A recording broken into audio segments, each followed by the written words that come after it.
কেন মুসলিমদের উপর কালো জাদু কোনো প্রভাব বিস্তার করতে পারে না?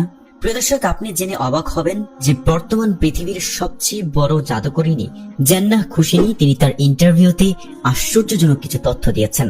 তিনি বলেছিলেন, চাইলেও পৃথিবীর সকল মানুষকে জাদুটোনা দিয়ে আবদ্ধ করা গেলেও ইবাদত গুজার পাক্কা মুমিন ব্যক্তিদের জাদুর কবলে আটকে রাখা একেবারেই সম্ভব নয়।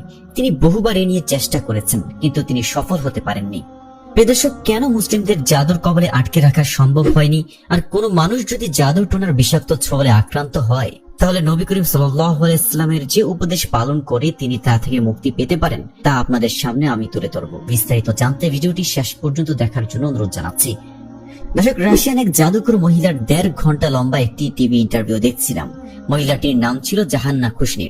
সেখানে সে জাদু নিয়ে তার বিভিন্ন অভিজ্ঞতা আর কনসেপ্ট নিয়ে কথা বলেছেন। কাদের উপর জাদু কাজ করে না এই প্রসঙ্গে বলতে গিয়ে যে কথাগুলো তিনি বলেছেন তার সারাংশ অনেকটা এমন: মুসলমানদেরকে প্রভাবিত করা খুবই কঠিন। তারা সার্বক্ষণিক তাদের গডের সাথে কানেক্টেড থাকে। তারা নিয়মিতভাবে নামাজ পড়ে। তারা অনেকটা অদৃশ্য ডোমের মধ্যে আবদ্ধ থাকে। এই কারণে একজন ট্রু মুসলিমকে প্রভাবিত করা খুবই কঠিন।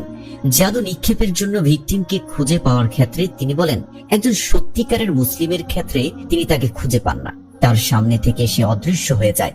মুসলিম কাউকে জাদু নিক্ষেপের ক্ষেত্রে সেই মহিলা আরো বলেন, আমি জাদুর সময় অনেক চেষ্টা করেও সফল হতে পারিনি। কিছু একটা আছে যা আমাকে আমার জাদু সম্পন্ন করতে বাধা দেয়। কিছু ক্ষেত্রে এমনও হয়েছে যে আমি একজন অমুসলিমকে খুব ভালোভাবে কল্পনায় আনতে পারি, এটা আমার জাদুর মাধ্যমে।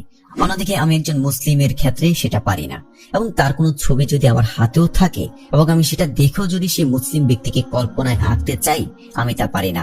তখন বুঝতে পারি এই ব্যক্তিটি নিরাপদ। এরপর উপস্থাপক প্রশ্ন করলেন, এটা কি শুধু মুসলিমদের জন্য? উত্তরে তিনি বললেন, হ্যাঁ, এটা শুধুই মুসলিমদের জন্য, কারণ মুসলিমরা আল্লাহর ছায়াতলে থাকেন। সুবহানাল্লাহ।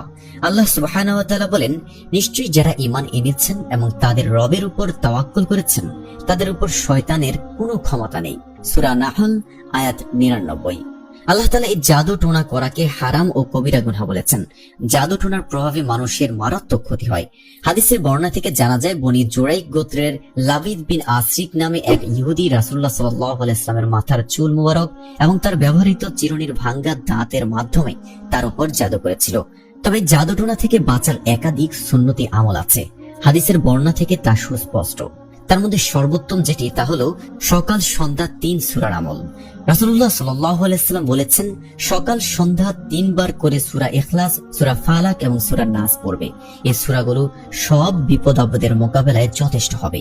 হযরত আয়েশা রাদিয়াল্লাহু তাআলা আনহা বর্ণনা করেন, রাসূলুল্লাহ সাল্লাল্লাহু আলাইহি ওয়াসাল্লাম প্রতি রাতে যখন ঘুমাতে যেতেন, তখন নিজের উভয় হাত একসঙ্গে মেলাতেন।